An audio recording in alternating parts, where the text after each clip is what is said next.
His sunburned, confident, loving eyes.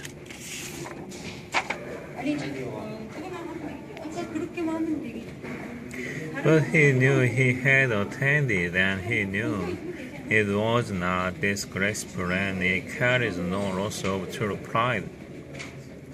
Tomorrow is going to be a good day with this current, he said. Where are you going? The boy asked. Far out, come in.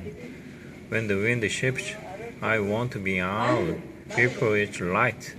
I will try to get him to work far out, the boy said. Then, if you hook something totally big, we can come to your aid. He does not like to work too far out. No, the boy said. But I will see something that he cannot see, such as a bird working, and get him to come out after dropping. His eyes that bad, he's almost blind. It's strange, the old man said. He never went tottering. That is what kills the eyes. But you went tottering for years off the mosquito coast, and your eyes are good. I'm a strange old man, but are you strong enough now for truly big fish? I think so, and there are many tricks. Let us take the stuff home, the boy said, so I can get the cast net and go after the sardines. They picked up the gear from the boat. The old man asked the master on his shoulder, and the boy carried the wooden box with the coiled, hard-bladed brown lines, the gap and the harpoon with its shaft.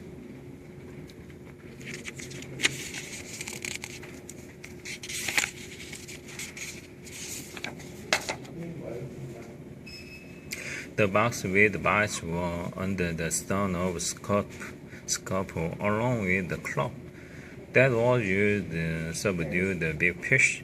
When they were brought alongside, no one would steal from the old man, but it was better to take the sail and the heavy lines home, as the dew was bad for them, and though he was quite sure no local people would steal from him, the old man thought that a gap and a harpoon were needless temptations to live in a boat. They walked up the road together to the old man's shack and went in through its open door. The old man leaned the mast with its left sail against the wall, and the boy put the box and the other gear beside it. The mast was nearly as long as the one room of the shack. The shack was made of the dough body shears of the royal palm, which are called guano, and in it there was a bed, a table, one chair, and a place on the dirt floor to cook with charcoal on the brown walls of the flattened, overlapping leaves.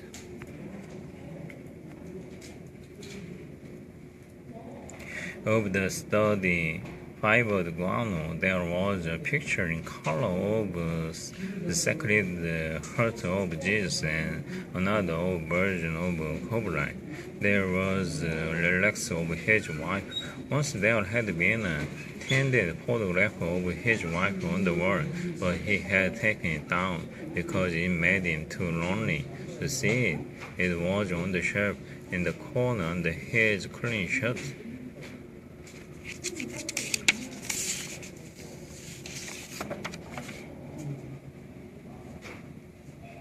What do you have to eat? The boy asked. A pot of yellow rice with fish. Do you want some? No, I will eat at home. Do you want me to make the fire? No, I will make it later on, or I may eat the rice cold.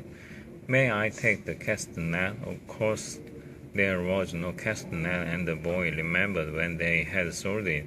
But they went through this fiction every day. There was no pot of yellow rice and fish and the boy knew this too.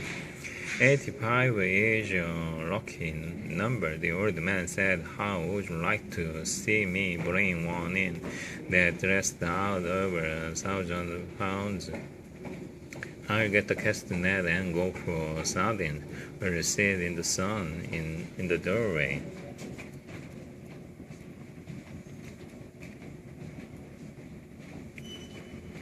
Yes, I have yesterday's paper and I will read baseball. The boy did not know whether yesterday's paper was a fiction too, but the old man brought it out from under the bed.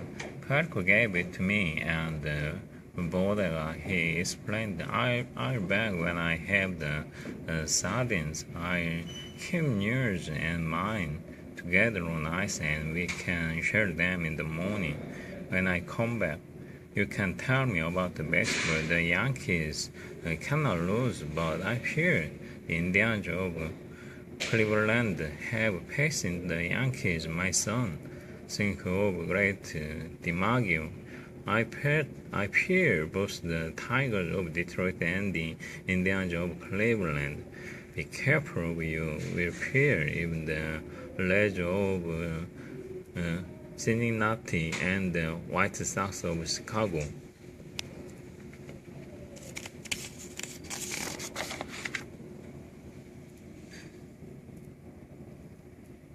You study it and tell me. When I come back, do you think we should buy a terminal of the lottery with 85? Tomorrow is the 85th day. We can do that, the boy said. But what about the 87 of year great record? I could not happen twice. Do you think you can find the 85? I can order one sheet. That's $2.50. Who can you borrow them from? That's easy. I can always borrow $2.50. I think first I can do, but I try not to borrow. First you borrow, then you back.